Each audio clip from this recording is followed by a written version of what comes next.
dikasih Tuhan, saya akan melanjutkan khotbah saya 2 minggu yang lalu. Kali mungkin saya katakan bahwa banyak gereja juga hari ini berbicara tentang hari Tuhan, hari kedatangan Tuhan Yesus. Gak tahu ini sebagai apa, tetapi inilah yang mungkin akan mengingatkan kita bagaimana kita menunggu kedatangan Tuhan Yesus. Seperti ayat-ayat yang lain, saudara, bahwa Tuhan Yesus itu datang tidak pernah ada yang tahu kapan.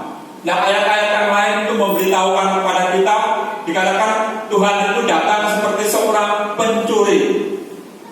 Seorang pencuri. Kita tahu ciri-ciri pencuri itu datang pada waktu orang lain lengah. Mungkin pada waktu saya dan saudara tertidur lelap dan pencuri itu datang. Itulah yang disebutkan firman Tuhan, bahwa Tuhan itu akan datang pada waktu saya dan saudara mungkin secara iman sedang jauh dari Tuhan, dan Tuhan datang. Bapak Ibu Saudara yang dikasihi Tuhan, dalam surat Petrus ini tadi dikatakan bahwa surat ini untuk yang kedua kali. Petrus sebagai hamba Tuhan itu juga terus selalu mengingatkan kepada jemaatnya bahwa berkali-kali kepada jemaatnya supaya terus menerus taat akan firman Tuhan. Saya menemukan ada beberapa hal yang patut kita ingat. Yang pertama adalah ayat 2 dan 3, supaya kamu mengingat akan perkataan yang dahulu diucapkan oleh nabi-nabi kudus dan mengingatkan akan perintah Tuhan Juru Selamat yang telah disampaikan oleh rasul-rasulmu kepadamu. Yang terutama yang harus kamu ketahui ialah bahwa hari-hari zaman akhir akan tampil pengejek-pengejek dengan ejaan-ejaannya, yaitu orang-orang yang hidup menuruti hawa nafsunya. Nah, Bapak Ibu Saudara dikasihi Tuhan, itulah salah satu ciri yang diberitahukan Petrus kepada jemaatnya, juga saat ini kepada kita semua.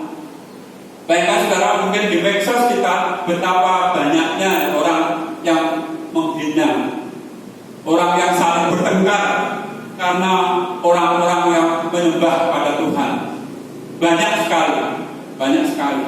Dan itulah salah satu tanda-tanda. Dikatakan perkataan ini sudah diucapkan nabi-nabi yang dahulu. 2 minggu yang lalu di dalam Nabi Zakaria, Maleaki juga dikatakan bahwa tanda-tanda kedatangan Tuhan itu sudah datang. Dan kita harus selalu siap sedia. Ternyata di dunia ini, mungkin di negara kita yang saya tahu, itu ada orang-orang yang tidak pernah tidur. Minggu yang lalu saya itu kan karena tidak dapat tiket kereta, itu saya naik bus dari sini jam 7:30 start ya bus itu. Ternyata bus itu putar ya. Jadi lewat Jember, Bondowoso, saya juga nggak tahu. Bondowoso, terus Probolinggo, baru naik tol. Sudah dalam perjalanan, walaupun saya ya tidur ya tidak, saya menemukan orang itu kelihatan tidak pernah tidur. Waktu saya di saya lupa Probolinggo atau di mana, itu diingatkan oleh sopirnya, silahkan yang mau makan malam, itu tengah malam. Ternyata berhenti di rumah makan dan memberitahu kalau mau makan silahkan makan. Oh, berarti rumah makan ini tidak pernah tidur. Sampai kurang lebih jam 3 saya sampai di Surabaya. Di sana juga banyak orang lalu lalu lalang. Memang untuk ke Kediri itu gampang sekali ya. Kediri itu juga 24 jam bus ada. Saudara, mungkin gambarannya seperti itu, saudara, bahwa saya dan saudara itu diingatkan kembali untuk selalu siap sedia. Walaupun kita tidak harus melek seperti orang-orang yang saya temui itu, tetapi siap sedia itu artinya mari kita tetap ingat bahwa Tuhan itu akan datang. Firman Tuhan dikatakan, yang lain dikatakan bahwa orang-orang yang terdahulu menjadi yang terkemudian, dan orang-orang yang terkemudian menjadi yang terdahulu. Itu menggambarkan, saudara, mungkin saat ini saya dan saudara menjadi orang-orang yang terdahulu dan nanti menjadi yang terkemudian, akhirnya ditinggal. Tetapi ada orang-orang yang mungkin baru bertobat karena kesetiaannya, dia menjadi terdahulu dan diangkat bersama-sama Tuhan. Jangan seperti itu. Mari kita tetap menjadi orang-orang yang siap sedia kapanpun Tuhan itu datang. Jangan seperti orang lain. Kalau orang lain mengolok-olok, kita juga ikut mengolok-olok. Kalau orang lain berbuat ini dan itu, melupakan hal-hal rohani, kita juga ikut melupakan hal-hal rohani. Jangan, saudara. Karena kewajiban saya dan saudara harus selalu mengingat. Karena nabi-nabi Tuhan sejak dahulu sudah mengingatkan kita untuk tetap setia. Yang kedua, saudara, Tuhan pasti memenuhi janjinya, datang untuk yang kedua kali. Ayat yang 9, Tuhan tidak lalai menepati janjinya, sekalipun ada orang yang menganggapnya sebagai kelalaian, tetapi ia sabar terhadap kamu, karena ia menghendaki supaya jangan ada orang yang binasa, melainkan supaya setiap orang berbalik dan bertobat. Tetapi hari Tuhan akan tiba seperti pencuri. Pada hari itu langit akan lenyap dengan gemuruh yang dahsyat, dan unsur-unsur dunia akan hangus dalam nyala api, dan bumi dan segala yang ada di atasnya akan hilang lenyap. Saudara, seolah-olah memang Tuhan seolah-olah menunda-nunda datangnya beliau ke dunia yang kedua. Saudara, dikatakan bahwa sungguhnya tidak menunda, tapi sungguhnya dia berkata, setiap orang, dikatakan setiap orang, dikatakan ia menghendaki supaya jangan ada orang yang binasa, melainkan semua orang berbalik dan bertobat. Saudara, kasih Tuhan itu luar biasa.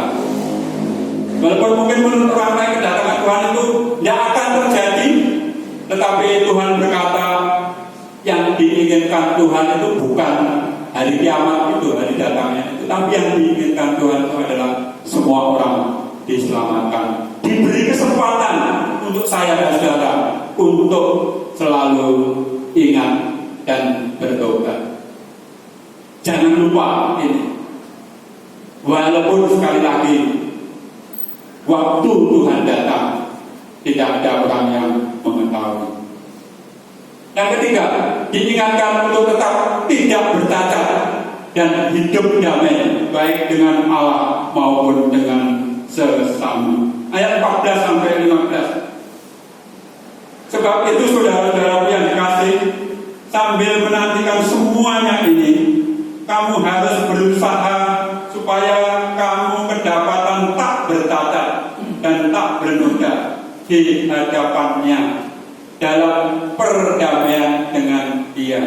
Anggaplah kesabaran Tuhan kita sebagai kesempatan bagimu untuk beroleh selamat, seperti juga Paulus, saudara kita yang kekasih, yang menulis kepadamu menurut hikmat dan karunia kepadanya.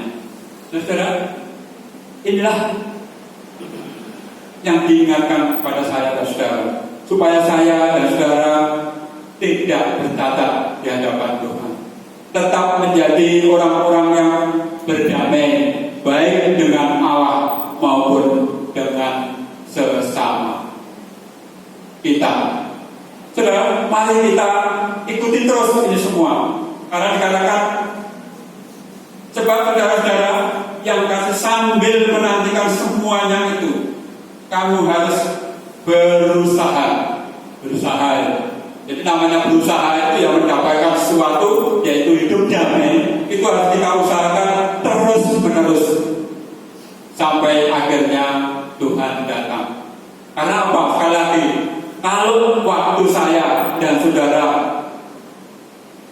lupa Tuhan, katakanlah dalam keadaan dosa, dan Tuhan datang, kita akan ditinggal. Dan firman Tuhan dikatakan, yang terdahulu menjadi terkemudian, dan yang terkemudian menjadi terdahulu. Saya dan saudara diharapkan untuk tetap siap sedia menanti kedatangan Tuhan. Saudara, gambaran kedatangan Tuhan itu di Alkitab dijelaskan di dalam Matius, Markus, Lukas itu ada, itu tentang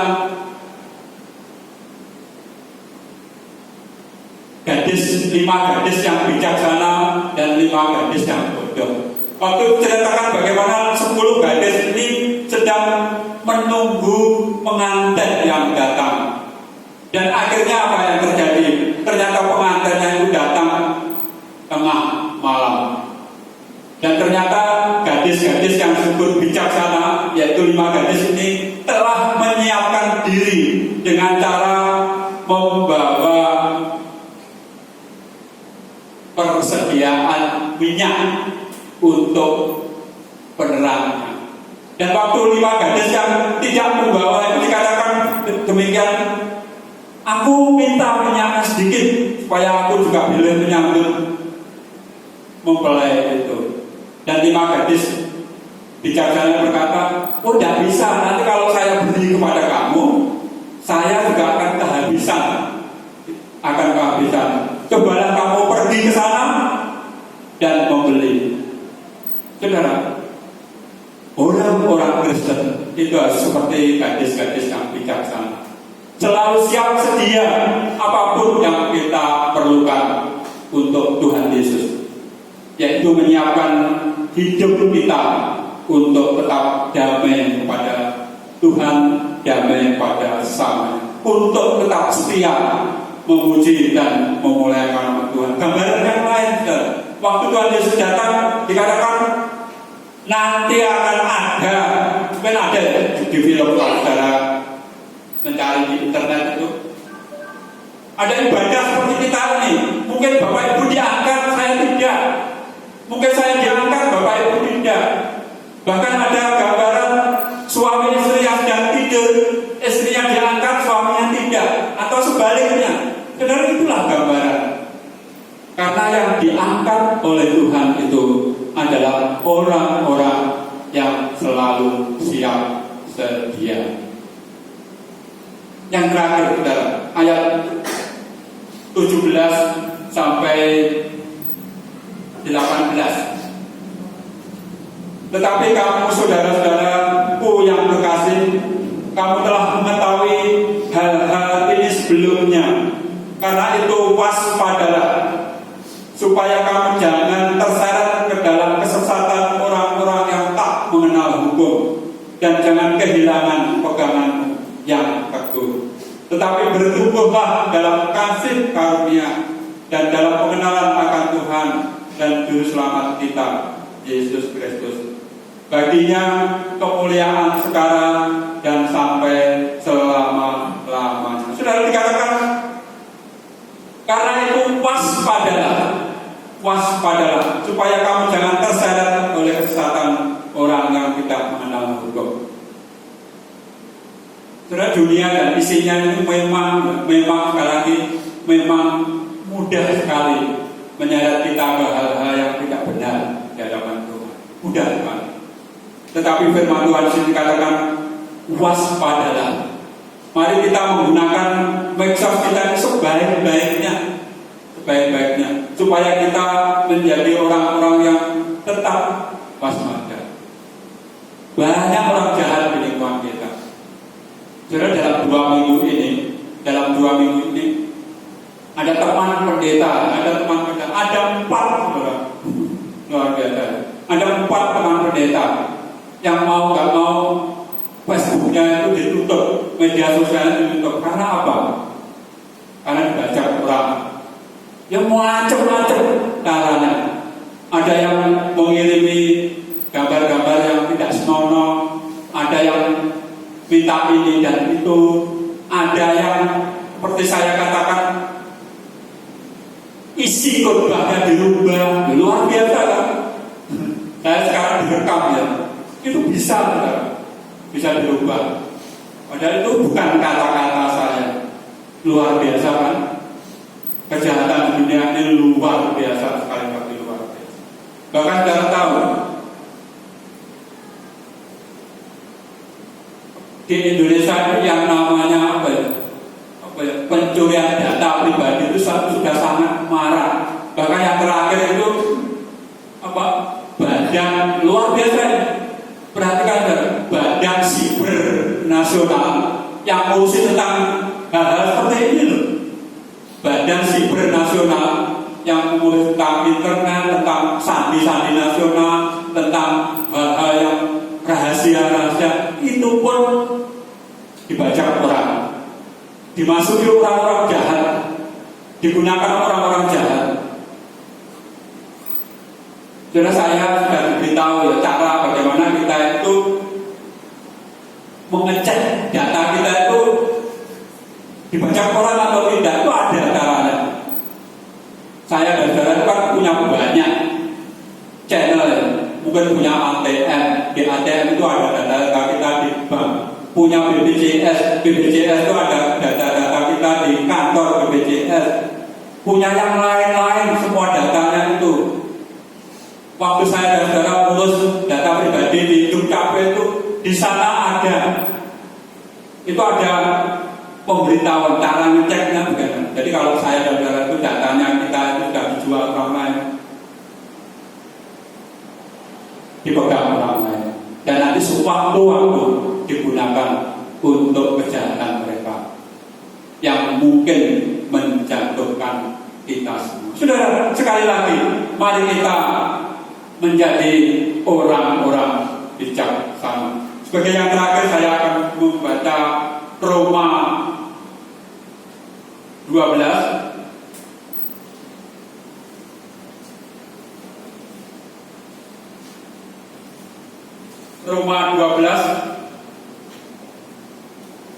ayat 2. Janganlah kamu menjadi serupa dengan dunia ini, tetapi berubahlah oleh pembaharuan budimu, sehingga kamu dapat membedakan manakah kehendak Allah, apa yang baik dan yang berkenan kepada Allah, dan yang sempurna. Karena itu, saudara-saudaraku, demi kemurahan Allah, aku menasihatkan kamu supaya kamu mempersembahkan tubuhmu sebagai persembahan yang hidup, kudus dan yang berkenan kepada Allah. Itu adalah ibadahmu yang sejati. Sekali lagi, firman Tuhan melalui Roma juga mengingatkan kita supaya saya dan saudara untuk tidak menjadi serupa dengan dunia ini, menjadi pembaharu, menjadi mungkin walaupun tidak menjadi tokoh, tetapi menjadi salah satu anggota gerakan untuk mengajak orang lain selalu ingat bahwa hari Tuhan akan datang. Sebelum kita mengakhiri dan pujian yang terakhir, saya memberi beberapa hal yang ingin saya sampaikan. Bapak Ibu Saudara yang dikasihi Tuhan,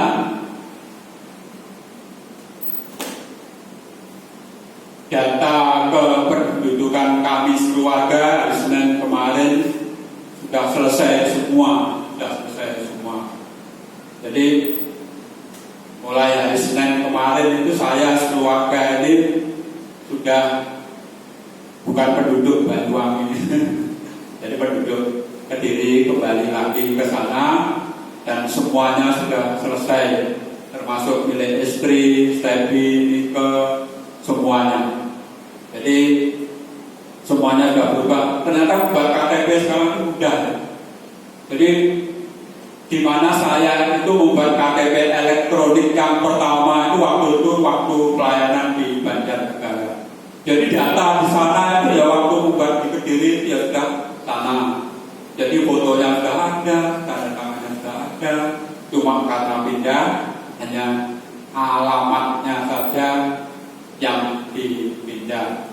Kenapa saya Senin kemarin itu harus ke sana? Karena saya itu harus sebagai kepala keluarga harus menyerahkan KTP lama di Dukcapil sana dan dihancurkan, dan saya memiliki KTP baru. Setelah itu baru istri dan anak-anak KTP-nya dibuat. Jadi KTP, KK semuanya sudah jadi. Nah, saudara, seperti mungkin saya katakan berkali-kali, jadi saya sudah memutuskan bersama istri dan keluarga untuk sekali lagi mengakhiri pelayanan tempat ini minggu depan. Jadi saya berharap Bapak Ibu tidak gandoli minggu depan. Jadi saya minggu depan akan berkhotbah terakhir di tanggal 7, dan rencana kalau jemaat sini memfasilitasi saya pindah, saya nggak bawa apa-apa sekali lagi. Itu saya berterima kasih, atau mengantar saya berterima kasih. Kalaupun tidak, hari Senin saya akan berangkat dari tempat ini tanggal 8 November. Sekali lagi saya tetap memukui adik-adik kita. Adik-adik kita itu diingatkan sekali lagi, Bapak Ibu sudah perlu cek bahwa pendeta di tempat ini itu maksimal pensiun itu harus umur 60. Walaupun saya tanggal 8 itu belum 60 ya, berarti 2 hari lagi. Hari Kamis baru itu tanggal 60. Tetapi saya mengambil keputusan untuk itu berangkat, dan silahkan Bapak Ibu nanti tanpa saya mungkin berbicara sedikit tentang hal itu. Terus yang kedua, seperti tadi saya itu jadi waktu hari Senin itu dihubungkan teman pendeta, Pak, ini ada pendeta yang masih pendeta muda Pak, tapi yang sudah rindu balik ke Jawa, dan saya diberi akses ya. Jadi saya berhubungan dengan beliau dan ternyata benar, tetapi beliau belum berani memutuskan kapan. Tetapi Pak Pendeta Muda Benda Gayuh ini memastikan tahun depan. Saudara, karena ini masih pendeta muda, kalau gereja ini mau, jadi gini prosesnya, kalau gereja ini mau, itu silahkan nanti memutuskan. Kalau mau ya, kalau tidak apa-apa. Kalau tidak apa-apa, dan kita mungkin lewat saya dan kita proses. Jadi nanti walaupun saya nanti sudah ke Kediri, nanti kalau beliau sudah siap, saya akan antar beliau ke tempat ini bersama saya. Itu apa? Prosedurnya. Itu sekali lagi harus diawali jemaat di sini setuju memanggil beliau. Kalau tidak setuju ya tidak apa-apa. Kalau mungkin jemaat sini punya calon yang lain, tidak apa-apa. Jadi itu yang terjadi. Dan sekali lagi beliau ini masih pendeta muda. Jadi kalau setuju, memang agak susah ya, pendeta muda itu nanti tidak bisa menyelenggarakan baptisan, tidak bisa menyelenggarakan perjamuan Tuhan. Tetapi itu tidak lama. Jadi kalau gereja itu mengasihi beliau, menurut ADART Kependetaan Baptis Indonesia itu minimal setelah 3 tahun gereja ini bisa mentabiskan beliau sebagai pendeta full. Setelah 3 tahun ya. Jadi jangan kurang dari 3 tahun. Memang kemarin ada pendeta yang kurang dari 3 tahun ditabiskan, jadi masalah. Tetapi karena pendeta, saya nggak bisa sebutkan anaknya tokoh-tokoh GBI, mau nggak mau ya, walaupun sekali lagi bermasalah, semua protes ya. Tetapi sekali lagi karena pendetanya anaknya tokoh GBI yang membuat ADART GBI ya akhirnya ya ngalah ya sudah, tapi prinsipnya gereja itu harus menabiskan pendetanya itu minimal setelah 3 tahun pelayanan di tempat ini. Itu minimal. Saya itu menjadi pendeta muda tahun 99, baru ditabiskan tahun 2009, 10 tahun. Tidak apa-apa, 10 tahun, tapi minimal 3 tahun. Ada yang teman-teman seangkatan saya ada yang masih belum ditabiskan, juga nggak apa-apa, tidak menyalahi aturan. Jadi itu Bapak Ibu, silahkan nanti sekali lagi berbicara. Saya senang karena sudah diberi kesempatan melayani tempat ini kurang lebih 7 tahun. Jadi saya di depan akan mengakhiri. Dan sekali lagi kalau Bapak Ibu berkenan, saya hari Senin akan berangkat naik kereta saja, karena supaya ada kenangan waktu kesini juga naik kereta dan waktu balik juga ingin naik kereta. Tapi kalau Bapak Ibu memiliki keputusan yang lain, saya pun siap menerima.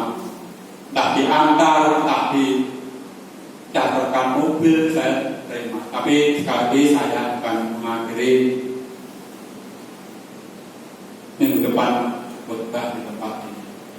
Dan walaupun saya sudah tidak menjadi gembala di tempat ini, kalau Bapak Ibu masih ingin saya mengirim khotbah, saya juga siap mengirimkan khotbah setiap hari Minggu.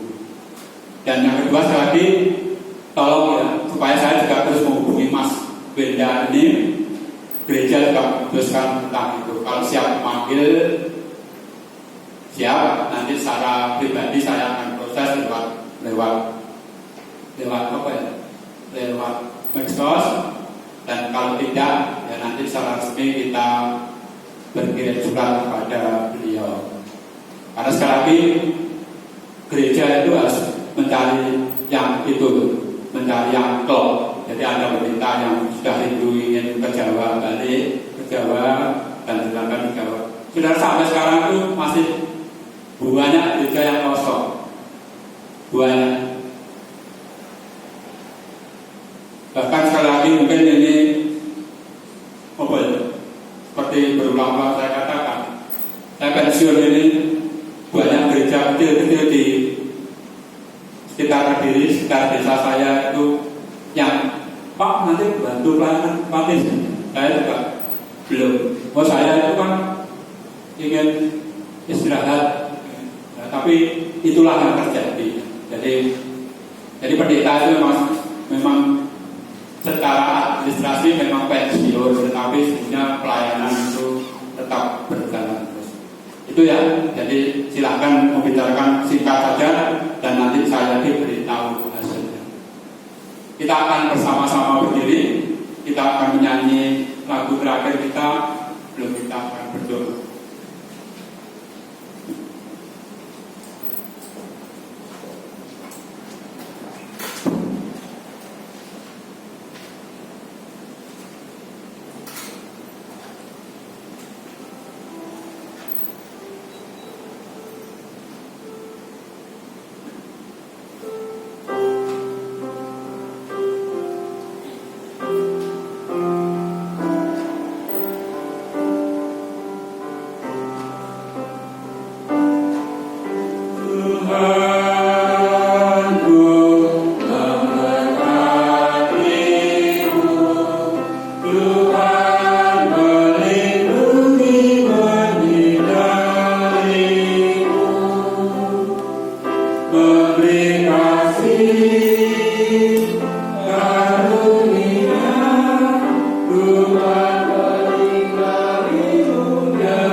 Bapa kami yang di surga, kami sungguh bersyukur Tuhan karena kembali kami diingatkan melalui firman Tuhan untuk menjadi orang-orang yang tetap setia di hadapan Tuhan. Kami ingin Tuhan sungguh-sungguh dalam kehidupan kami sesuai dengan kemampuan dan iman kami. Kami menunggu kedatangan Tuhan untuk tetap siap sedia, untuk tetap setia kapanpun Tuhan datang. Kami boleh siap menyambut kedatangan Tuhan. Kami diingatkan, kami tidak ingin seperti mungkin gadis-gadis yang bodoh yang tidak mempersiapkan diri keperluan-keperluan untuk menyambut pengantinnya. Kami rindu Tuhan dalam segala hal hidup kami. Kami boleh selalu setia untuk menyambut Tuhan. Kuatkan iman dan percaya kami Tuhan, sehingga kami mampu bertahan. Kami mampu menjadi pembaharu di dunia ini. Kami mampu menjadi pelayan-pelayan Tuhan, tetap setia memuji dan memuliakan nama Tuhan dalam hidup kami hari lepas hari. Mengampuni kami yang selama ini mungkin hidup kami belum berkenan di hadapan Tuhan. Kami rindu Tuhan, Engkau sungguhnya sangat mengasihi kami. Seolah-olah Tuhan menunda-nunda kedatangan Tuhan yang kedua. Tetapi sungguhnya Tuhan menginginkan semua orang, sekali lagi semua orang untuk diselamatkan. Sebentar kami akan meninggalkan tempat ini dan pulang. Juga jemaatmu yang akan membicarakan pelayanan berikutnya di tempat ini. Tuhan memimpin menyertai juga kehidupan kami hari ini sampai minggu depan kami boleh kembali beribadah di tempat ini. Berkati kami semua sehingga kami semua boleh kembali minggu depan, kembali beribadah dengan pimpinan dan penyertaan Tuhan. Kami juga berdoa Tuhan sekali lagi untuk pendeta muda Binda Kayu yang punya kerinduan untuk kembali ke Pulau Jawa dalam pelayanannya. Kiranya Tuhan juga berkati pelayanan beliau di tempatnya di Bangka Belitung. Berkati keluarga mereka. Sekali lagi Tuhan kami ucap syukur atas semuanya. Tuhan memberkati engkau dan melindungi engkau. Tuhan menyinari engkau dengan wajahnya dan memberi engkau kasih karunia. Tuhan menghadapkan wajahnya kepadamu dan memberi engkau damai sejahtera. Dalam nama Tuhan Yesus kami berdoa. Amin. Mungkin ini info tambahan saja. Jadi Pak Binda ini belum memiliki anak, jadi masih baru menikah dan beliau masih belum memiliki anak. Tuhan Yesus berkati kita semua.